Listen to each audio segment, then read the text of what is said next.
الحمدللہ وکفا وسلام علی عبادہ الذین اصطفیٰ اما بعد فاعوذ باللہ من الشیطان الرجیم بسم اللہ الرحمن الرحیم قد افلح من زکاہا صدق اللہ العظیم اللہم صل علی سیدنا محمد وعلی آل سیدنا محمد وبارک وسلم۔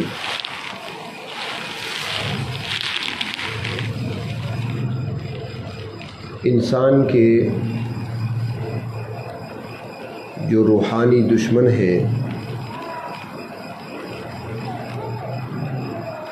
جو انسان کی روحانی ترقی کا راستہ روکتے ہیں، اللہ کی اطاعت سے روک کر اللہ کی نافرمانی پر آمادہ کرتے ہیں، ان دشمنوں میں سے بڑے دشمن دو ہیں۔ ایک باہر کا دشمن ہے، ایک اندر کا دشمن ہے۔ ایک کو شیطان کہا جاتا ہے، ابلیس کہا جاتا ہے، اور دوسرے کو نفس کہا جاتا ہے۔ یہ دونوں قوتیں نہ تو ہمیں نظر آتی ہیں، نہ ہم انہیں پکڑ سکتے ہیں، نہ انہیں دیکھ سکتے ہیں، اور نہ ہی ان کو ہاتھوں سے چھو سکتے ہیں۔ شیطان تو دشمن ہے، سارے مانتے ہیں اور جانتے ہیں۔ اللہ تبارک و تعالیٰ بھی قرآن حکیم میں فرماتی ہیں کہ تمہارا دشمن ہے، جگہ جگہ فرمایا کھلا دشمن، عدو مبین۔ اور نفس یہ بھی انسان کو برائی کی طرف آمادہ کرتا ہے، بلکہ صوفیاء حضرات فرماتے ہیں کہ بظاہر تو ہر آدمی جو خطا کرتا ہے، غلطی کرتا ہے، گناہ کرتا ہے، تو ہر غلطی کو، ہر خطا کو منسوب کرتا ہے شیطان کی طرف۔ فرماتی ہیں کہ ایسا نہیں ہے، بلکہ زیادہ تر خطائیں اور زیادہ تر نافرمانیاں وہ نفس کی وجہ سے ہوتی ہیں۔ اور دوسری بات یہ ہے کہ شیطان کو راستہ دکھانے والا وہ بھی انسان کا اپنا نفس ہے۔ نفس ایک قوت ہے انسان کے اندر جس میں خواہشات پیدا ہوتی ہیں، اور اگر اس کی اصلاح کر لی جائے، اس پر محنت کر لی جائے، تو پھر وہی نفس بجائے گناہ اور نافرمانی کی طرف لے جانے کے وہ بندے کو نیکی کی طرف راغب کرتا ہے۔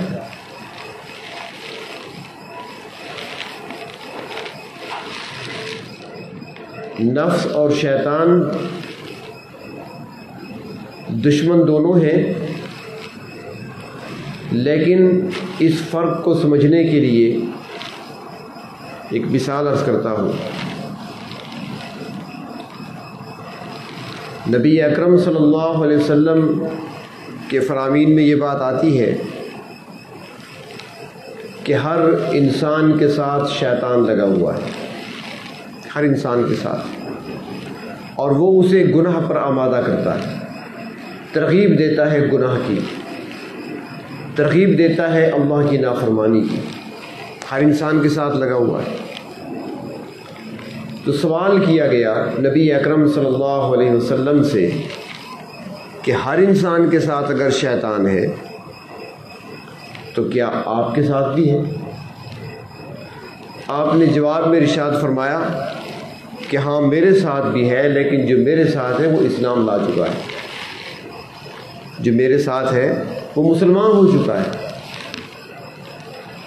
اب جو شیطان ہے نبی کے ساتھ وہ اسلام لا چکا، اور جہاں نفس کی بات آئی تو اللہ کے محبوب صلی اللہ علیہ وسلم بھی جب دعا کے لیے ہاتھ اٹھاتے ہیں تو فرماتے ہیں اللہم آت نفسی تقواہا زکھہا انت خیر من زکاہا انت ولیہا و مولاہا۔ اللہ میرے نفس کو پاک کر دیجئے، میرے نفس کو صاف کر دیجئے۔ دوسری جگہ بھی آپ فرماتے ہیں اللہم لا تکلنی الی نفسی طرفۃ عین، یا اللہ پلک جھپکنے کی دیر بھی مجھے میرے نفس کے حوالے نہ کرنا۔ معمولی سا 1-2 سیکنڈ کی بات ہی ہوتی ہے پلک جھپکنا، اتنی دیر بھی مجھے نفس کے حوالے نہ کرنا۔ تو نفس ایسی خطرناک چیز ہے، شیطان سے بھی زیادہ خطرناک، کہ اللہ کے نبی فرماتی ہیں جو میرے ساتھ شیطان ہے وہ تو اسلام لا چکا، لیکن جو نفس ہے اس کے بارے میں آپ اللہ تبارک و تعالیٰ کی بارگاہ میں سوال کرتے ہیں۔ بلکہ آپ نے سنا ہوگا کہ جب بھی نبی اکرم صلی اللہ علیہ وسلم خطاب فرماتے تھے صحابہ کرام کے سامنے، چاہے وہ خطبہ جمعہ کا ہو، چاہے وہ خطبہ عیدین کا ہو، چاہے وہ خطبہ نکاح کا ہو، جو بھی خطبہ ارشاد فرماتے تھے آج بھی پڑھا جاتا ہے، تو اس میں الفاظ کیا ہوتے ہیں؟ وَنَعُوذُ بِكَ مِن شُرُورِ أَنفُسِنَا وَمِن سَيِّئَاتِ أَعْمَالِنَا، کیا سنتے رہتی ہیں؟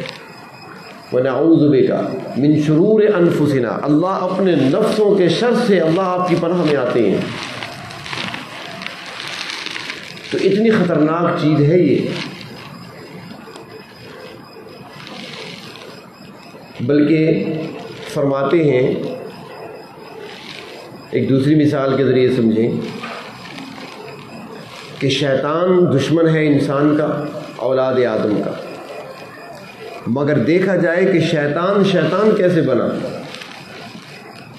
وہ تو فرشتوں میں رہتا تھا، اس نے تو ہزاروں سال عبادت کی تھی، اس نے تو لاکھوں کروڑوں کی تعداد میں سجدے کیے تھے، اور فرشتوں میں ایک معتبر مقام رکھتا تھا، بلکہ اسے تو فرشتوں کا استاد کہا جاتا تھا۔ اللہ تبارک و تعالیٰ نے حکم دیا کہ میں اپنا خلیفہ بنانا چاہتا ہوں، اور جب میں اس میں اپنی روح ڈال دوں تو پھر تم اس کے آگے سجدہ کرنا۔ تو جب حضرت آدم علیہ السلام کو وجود تیار ہوا، روح ڈالی گئی، تو اللہ تعالیٰ نے حکم دیا کہ اب سجدہ کرو آدم کا، سجد الملائکۃ کلہم الا ابلیس، سب نے سجدہ کر لیا ابلیس کے سوا، ابا واستکبر، انکار کر دیا۔ تو اب ایک سوال پیدا ہوتا ہے کہ ہم جب کہتے ہیں کہ ہر گناہ ہم سے شیطان کراتا ہے، غلطی ہو گئی تو شیطان نے کرا دیا مجھ سے، ہر ایک غلطی اس پہ ڈال دیتے ہیں، تو یہ بتائیں کہ جب شیطان انکار کر رہا تھا تو اس کو کس شیطان نے بہکایا تھا؟ اس کو کس شیطان نے گمراہ کیا تھا؟ تو معلوم ہوا کہ اس کو اپنے نفس نے بہکایا تھا، اس نے تکبر کیا تھا، اور تکبر نفس کی بیماری ہے۔ ابا واستکبر، انکار کیا اور تکبر کیا، تکبر نفس کے اندر پیدا ہوتا ہے۔ تو نفس اتنی خطرناک چیز ہے کہ لاکھوں سال عبادت کرنے والا، فرشتوں کا استاد کہلانے والا، فرشتوں کی محفل اور مجلس میں رہنے والا، وہ بھی نفس کے ہاتھوں ایسا مارا گیا کہ قیامت تک کے لیے اس پر پھٹکار پڑ رہی ہے، قیامت تک اس پر لعنت پڑ رہی ہے، اور انجام اس کا ہمیشہ ہمیشہ کے لیے جہنم ہے، ہمیشہ ہمیشہ کی سزا ہے اس کے لیے۔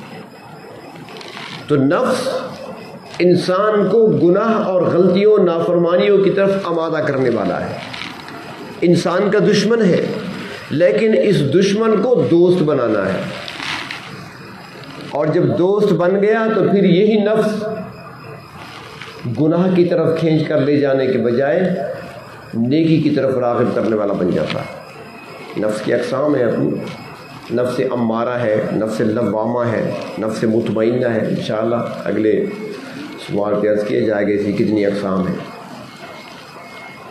تو اس نفس کی اصلاح کرنا اس کو درست راستے کی طرف لانا اور اس کو قابو کرنا. اب شیطان پر تو ہمارا بس نہیں چلتا نا، اسے قابو نہیں کر سکتے، اسے ہم قابو نہیں کر سکتے، اسے بند نہیں کر سکتے. لیکن نفس پر اللہ تبارک و تعالیٰ نے ہمیں یہ قوت عطا فرمائی ہے کہ ہم محنت کر کے اس کو اپنے قابو میں لا سکتے ہیں.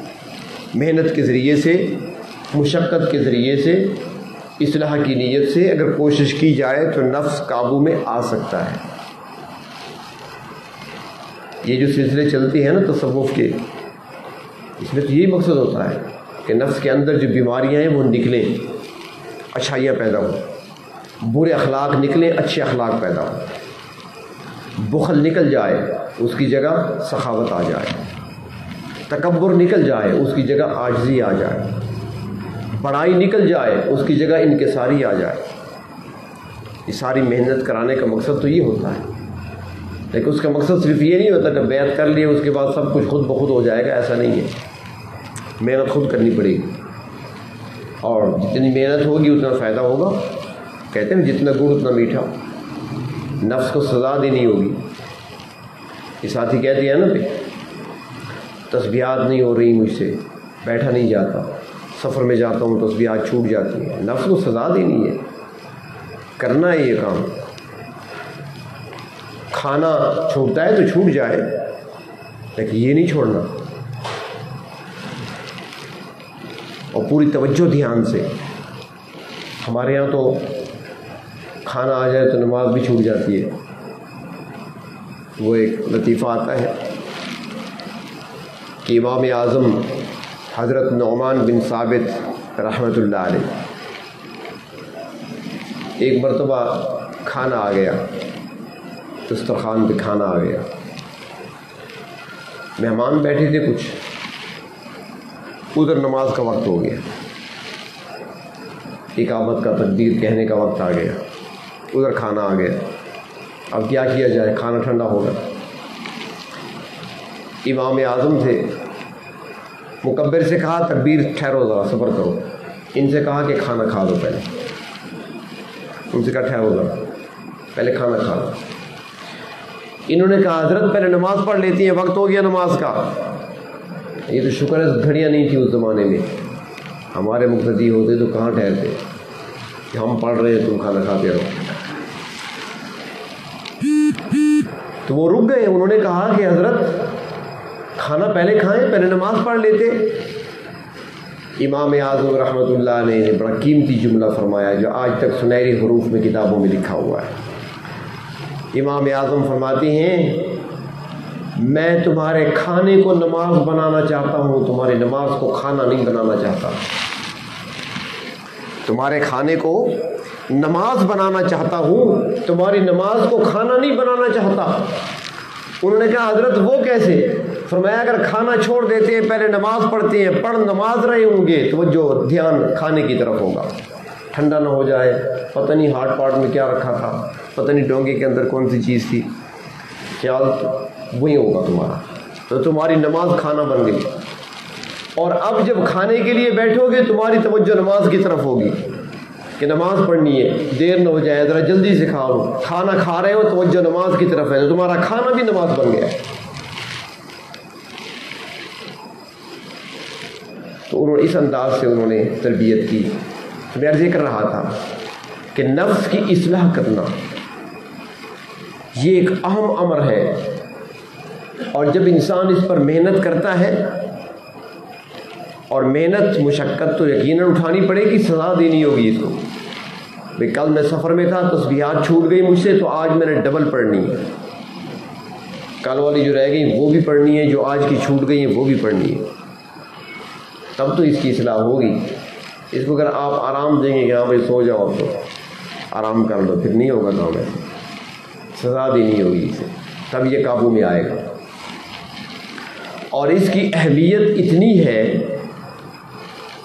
نفس کی اصلاح کی محنت کرنا یہ اتنا اہم مسئلہ تھا کہ حضرت ابراہیم خلیل اللہ علیہ السلام جب بیت اللہ کو تعمیر کر چکے، حضرت اسماعیل علیہ السلام ساتھ ہیں، دونوں باپ بیٹے نے بیت اللہ کی تعمیر کی مستری مزدور بن کر۔ جب بیت اللہ کی تعمیر مکمل ہو گئی تو اب دونوں باپ بیٹا کھڑے ہیں، ابراہیم علیہ السلام دعا مانگ رہے ہیں، اسماعیل علیہ السلام آمین کہتے ہیں۔ اللہ رب العزت نے ان کی درد بھری ہوئی محنتوں کے بعد محبتوں والی اس دعا کو قرآن پاک میں نقل کر دیا، اور وہ الفاظ کیا تھے؟ اے میرے پروردگار، ربنا وابعث فیہم رسولا، اے اللہ بیت اللہ تو بن گیا، آپ کا گھر تو بنا دیا، اب اس گھر کو آباد کرنے کے لیے، اب اس مدرسے کو چلانے کے لیے مدرس، معلم، استاد، پیغمبر، نبی، اصلاح کرنے والے وہ میری اولاد میں سے بھیج دے۔ ربنا وابعث فیہم رسولا منہم، یعنی انہی میں سے، اسماعیل کی اولاد میں سے۔ وہ کرے گا کیا؟ 4 کام ابراہیم علیہ السلام اپنی دعا میں فرماتے ہیں، یتلو علیہم آیاتک وَيُعَلِّمُهُمُ الْكِتَابَ وَالْحِکْمَةَ وَيُزَکِّیہم۔ 4 کام کرے گا، اے اللہ وہ پیغمبر بھیج دے، آپ کی بھیجی ہوئی آیات کی تلاوت کرے گا، یتلو علیہم، ان پر تلاوت کرے گا، قرآن ان کو سنائے گا، پڑھ کر سنائے گا، آیات پڑھ کر سنائے گا، اور کتاب کی تعلیم دے گا، حکمت کی تعلیم دے گا وہ۔ اور چوتھا کام وَيُزَکِّیہم، ان کے نفسوں کو پاک کرے گا، ان کا تزکیہ کرے گا، یعنی نفس کو صاف کرنا، اپنے نفس کو پاک کرنا، اس سے رذائل کو نکالنا، بری باتوں کو نکالنا، یہ اتنا اہم تھا کہ ابراہیم علیہ السلام 4 کام بتا رہے ہیں، اللہ آنے والے وہ پیغمبر 4 کام ان سے لے لے۔ اور اللہ رب العزت نے جب اپنے محبوب کو بھیجا تو ان کو جو ذمہ داریاں عطا فرمائیں، تو ان ذمہ داریوں کو اللہ تعالیٰ نے قرآن حکیم میں بیان فرمایا، تو وہ یہی 4 کام ہی بتائے کہ میرے پیغمبر آ گئے، تمہارے پاس کیا کرتے ہیں؟ میری آیات کی تلاوت کرتے ہیں، کتاب اور حکمت کی تمہیں تعلیم دیتے ہیں، اور تمہارا تزکیہ کرتے ہیں۔ نفس کی اصلاح کرنا اسی کو تزکیہ کہتے ہیں۔ بلکہ اس کی اہمیت کو اس بات سے سمجھیں کہ اللہ تبارک و تعالی نے قرآن حکیم میں کامیاب انسان کا تذکرہ فرمایا کہ کامیاب انسان کون ہے، کس کو کامیابی ملے گی، کون فلاح پائے گا، اور پھر اس کامیاب اور فلاح پانے والے انسان کا ذکر کرنے سے پہلے اللہ تبارک و تعالیٰ نے قسمیں کھائیں، قسم نہیں، قسمیں۔ سب سے بڑی بات تو یہ اللہ تعالیٰ فرما رہے ہیں، بڑی بات ہے، اور پھر اللہ تعالیٰ قرآن حکیم میں فرما رہے ہیں، اس میں کوئی شک ہی نہیں ہو سکتا، سچ ہے، برحق ہے، اللہ نے فرمایا، اپنی کتاب میں فرمایا، وحی نازل فرمایا اپنے محبوب پر، اس کے اندر ارشاد فرمایا۔ پھر اگر اللہ تعالیٰ قسم کھا لیں تو بہت بڑی بات ہے، اللہ تعالیٰ نے قسم کھائی ہے، لیکن یہاں پر اللہ تعالیٰ جو قسمیں کھاتی ہیں وہ 10 سے زیادہ قسمیں ہیں، 1 2 نہیں، 10 سے زیادہ قسمیں۔ سورۃ الشمس ہے قرآن حکیم کے آخری پارے میں، والشمس وضحاها والقمر اذا تلاها والنہار اذا جلاها واللیل اذا یغشاها والسماء وما بناها والارض وما طحاها۔ سورج کی قسم، چاند کی قسم، آسمان کی قسم، اس کے بلند کرنے والے کی قسم، زمین کی قسم، اس کو پھیلانے والے کی قسم، قسمیں کھائی جا رہی ہیں، 10 سے زیادہ قسمیں کھائی ہیں، اور 10 سے زیادہ قسمیں کھا کر فرمایا قد افلح من زکاہا، وہی کامیاب ہوا جس نے اپنا تزکیہ کر لیا۔ 10 سے زیادہ قسمیں کھا کر اللہ تعالیٰ فرماتے ہیں جس نے اپنے نفس کو پاک کر لیا، جس نے اپنے نفس کا تزکیہ کر لیا، وہی شخص کامیاب ہو گیا، اسی نے فلاح پا لی ہے، وہی کامران ہوگا۔ تو اس سے اندازہ لگائے کہ اس کی کتنی اہمیت ہے، لیکن آج ہم اس سے غافل ہیں، ہم نے کبھی سوچا ہی نہیں ہے کہ ہم نے اس کی اصلاح کرنی ہے، اس پر توجہ دینے کی ضرورت ہے۔ یہ خانقاہی نظام جو چلا، یہ خانقاہیں جو آباد ہوئیں، وہاں پر یہی کچھ تو ہوتا تھا، یہی کچھ دیکھا کرتے تھے، ایک ایک مرید کو دیکھا کرتے تھے۔ آج کل تو خیر وہ دور نہیں رہا، وہ تو بلا وجہ ڈانٹا کرتے تھے، شیخ جو ہوتا تھا بغیر کسی وجہ کے ڈانٹ پلا دیتا سب کے سامنے، اور پھر دیکھتا تھا کہ کیا کیفیت ہے، چہرے کے آثار کیا ہے، پھر پتہ چلتا تھا۔ وہ ایک مرید تھا، شیخ کے پاس کافی عرصہ رہا، تو کسی نے کہا کہ حضرت اتنا عرصہ آپ کے پاس ٹھہرا رہا، اس کے بعد آنے والے آئے اور اسباق مکمل کر کے چلے گئے، دستار باندھ کر چلے گئے، یہ ابھی تک یہیں پہ بیٹھا ہے۔ حضرت مسکرائے، فرمایا کہ ابھی چاول کچا ہے، ابھی چاول کچا ہے۔ چاول دیکھیے نا، جب چاول پک رہے ہوتے ہیں، جب تک کچا ہوتا ہے تو اچھلتا رہتا ہے، جب پک جاتا ہے تو بیٹھ جاتا ہے۔ جب تک کچا ہوگا تو اچھلے گا، جب تک اچھل رہا ہے پانی کے اندر وہ کچا ہے، جب وہ بیٹھ جائے تب وہ پکا ہے۔ فرمایا کہ ابھی تک یہ کچا ہے، جب چاول پکے گا تو پھر سب کچھ ہو جائے گا۔ اور کچھ ایسی بھی ہوتی ہیں کہ جو ایک ہی نظر میں کام بن جاتا ہے ان کا، لیکن جو جتنا اخلاص لے کر آتا ہے، جو جتنی طلب اور تڑپ لے کر آتا ہے، اتنا ہی فائدہ ہوتا ہے۔ اخلاص، طلب اور تڑپ یہ چیزیں ہوتی ہیں تو فائدہ زیادہ ہوتا ہے، اگر یہ چیزیں نہ ہوں تو پھر فائدہ کم ہوتا ہے۔ صرف اگر شروع سے نیت ہی یہ ہو کہ رزق کے اندر برکت آ جائے، وظیفہ پوچھنا ہے، کاروبار چل پڑے، شادی ہو جائے، بس تو اس نیت سے آئے گا تو یہی کچھ ہی ہوگا۔ جیسا کہ حدیث شریف میں آتا ہے کہ انما الاعمال بالنیات، اعمال کا دار و مدار بھی نیتوں پر ہے۔ جس نے ہجرت کی اللہ اور اللہ کے رسول کے لیے تو اس کی ہجرت اللہ اور اللہ کے رسول کے لیے ہے، اور جس نے ہجرت کی ہے دنیا کمانے کے لیے یا کسی عورت سے نکاح کرنے کے لیے، فرمایا کہ جس نیت سے ہجرت کی ہے اسی کے لیے ہے، وہی مقصد اسے ملے گا۔ تو نیت میں اخلاص ہو، طلب ہو اور تڑپ ہو، تب فائدہ پہنچتا ہے۔ اور پھر ایسے بھی ہوتے ہیں کہ جو آتے ہیں اللہ تبارک و تعالیٰ ایسی عقل سلیم عطا فرماتے ہیں کہ شیخ بھی مجبور ہو جاتا ہے۔ وہ جس طرح ایک اللہ والے کے پاس کئی مرید تھے جو پہلے سے ہی تھے، ایک نیا آیا، 2 دن رہا، تیسرے دن حضرت نے بلایا، دستار بندھوا دی، اجازت دے دی۔ دوسروں کے چہروں کو دیکھا تو چہرے بدلے ہوئے تھے، سمجھ گئے کہ ناگواری ہے ان کے چہروں پر، یہ سوچ رہے ہیں کہ یہ کل آ رہا ہے، آج سب کچھ لے کر جا رہا ہے، ہمیں اتنے سال ہو گئے بیٹھے ہیں، ابھی تک لکڑیں چنڈاؤ، آگ جلاؤ، کھانا پکاؤ، دسترخوان لگاؤ، بس ہمارا یہی کام ہے۔ حضرت سمجھ گئے، قریب بلایا سب کو، ذرا قریب میرے آ جاؤ۔ جب قریب آ گئے سارے، فرمایا ایک کام کرو،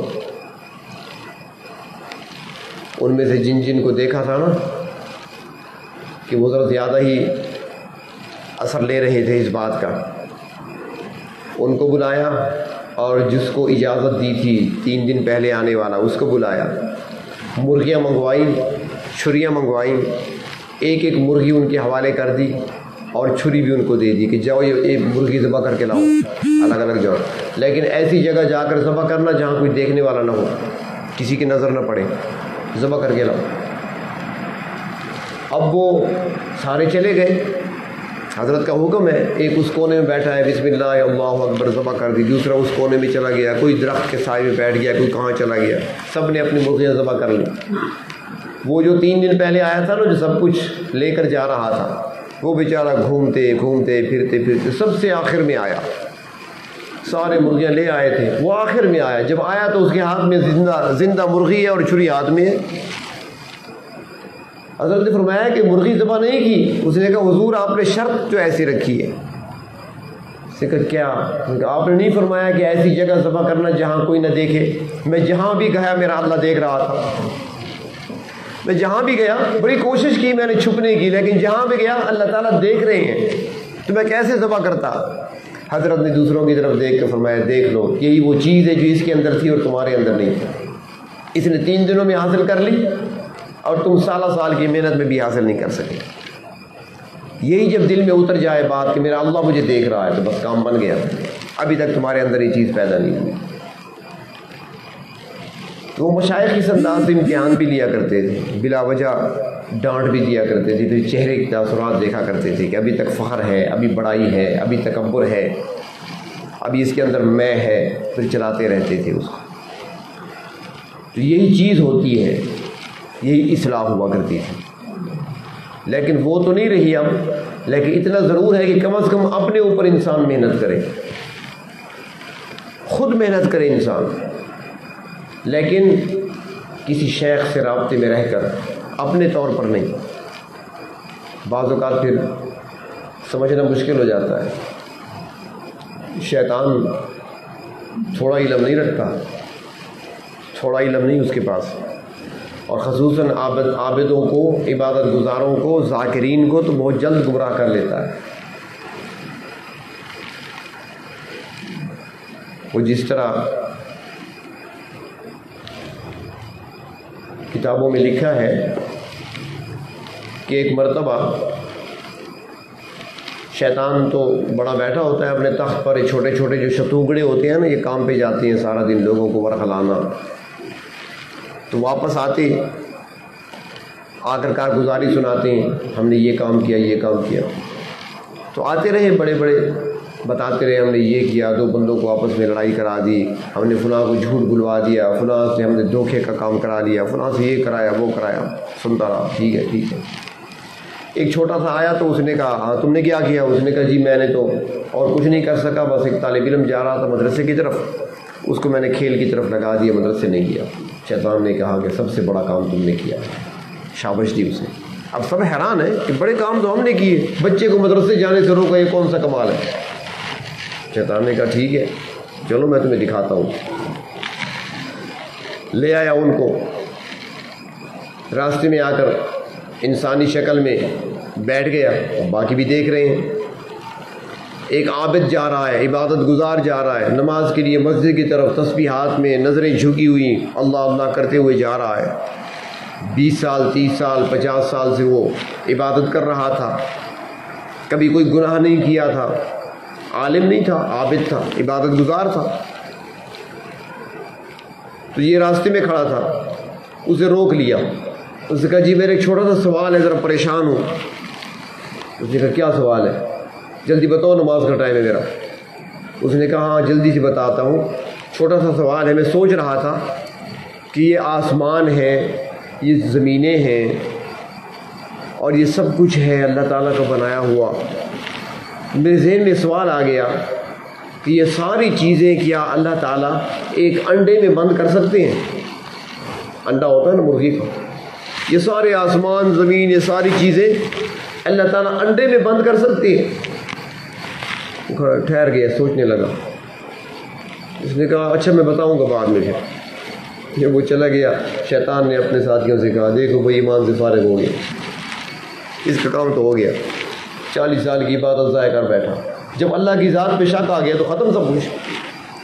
اللہ تبارک و تعالیٰ کی قدرت پہ شک کر لیا، اللہ تعالیٰ کی قدرت کو ہی نہیں سمجھا، عبادت کا کیا فائدہ؟ کچھ دیر کے بعد ایک عالم گزر رہے تھے، شیطان پھر آگے آ گیا، پھر اس نے وہی سوال کیا۔ وہ چونکہ صاحب علم تھا، اس نے کہا کیا کہتے ہو؟ انڈا تو بڑی چیز ہے، اللہ تعالیٰ ساری کائنات کو ایک سوئی کے سوراخ میں سے بھی گزار سکتے ہیں۔ شیطان نے کہا دیکھ لیا، مدرسے جانے والے کو روکا تھا، وہ عالم بنتا اور ایسے اپنے ایمان کو بچا لیتا۔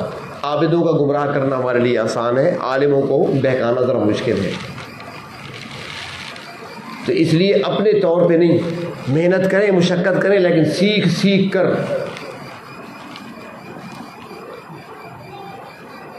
حضرت مولانا مفتی زین العابدین رحمۃ اللہ علیہ ریمنڈ کے اجتماع میں ایک بار فرما رہے تھے، ریمنڈ کے اجتماع میں بیان میں فرمایا تھا، مفتی صاحب فیصل آباد کے تھے، انہوں نے فرمایا تھا جماعت والوں سے ان کو مخاطب کرتے ہوئے کہ جب تک تم سیکھ سیکھ کر اللہ کا نام نہیں لوگے، جب تک سیکھ سیکھ کر اللہ کا نام نہیں لوگے تو سوائے جوتیاں چٹخانے کے تمہیں کچھ نہیں ملے گا۔